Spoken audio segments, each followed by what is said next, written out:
One of the most dreaded portions of a speech or presentation from my analysis of talking to clients and people all over the planet, mainly in the United States, they say the most dreaded portion is the Q&A section.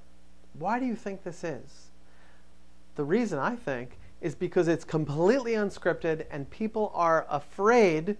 Even big burly CEOs tell me that they are afraid that somebody will ask a question that they don't know the answer to.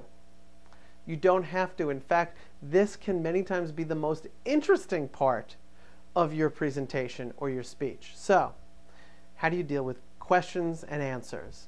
Well, if somebody asks you a question that you don't know, there's something called the I don't know technique. So you can say, well, I don't have that exact figure with me. What I can tell you is this. You can say, you know, that's an interesting point. It's something that we've thought about and we're looking into. What I can tell you is blank. Imagine using that if there was some piece of something that you didn't know. And you can be as candid as saying, wow, that's really great. You know what? I don't know the answer to that. I don't have the exact. And Tom, Phyllis, whoever you have who you're pointing at, if you can get that data to me, yeah, I want to look into that more. And then I'll have to report back the next time I come here or send an email to everybody. No, I appreciate that feedback. Now you look like a superstar. It looks like you have incorporated what it is that they say. And that's really the biggest worry that people have, is that they will ask something that you don't know the answer to. The other thing is, say you're speaking in front of a group, and I was imagining you were speaking to colleagues. Let's say you're speaking to people who are not colleagues. Say they are business prospects or maybe even people who don't like you. It can happen.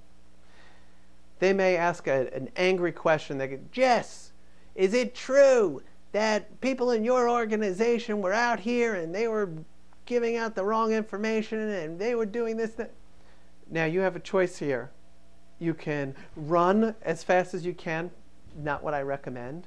Or you can look the person in the eye and you could say, I thank you for asking that question, although it's a little heated.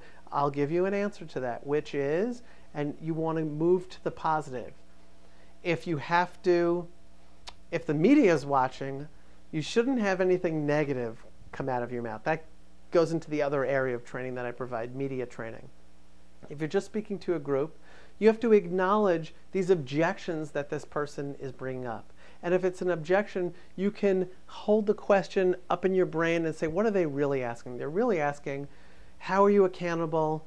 How are you really helping people? That is a question that you can answer.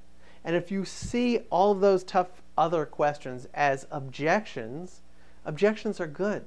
Objections mean if you can handle something that they haven't dealt with and answer it in a way that makes them say, all right, I can live with that answer for now, then you can move on. And they will be sold, this comes from sales techniques, on the ideas that you have. Now I know some of you, I'm going to answer an objection right now. Some of you right now are thinking, but what if they ask 10 follow-up questions? That can happen too. And you do your best to deal with the first one or two, and then you say, I do want to give other people a chance. I'm happy to talk to you offline or on the break and give you more, but I want to make sure everybody else has a chance. Okay, Phil. And you move on to other people. Those are some quick techniques that you can use right now.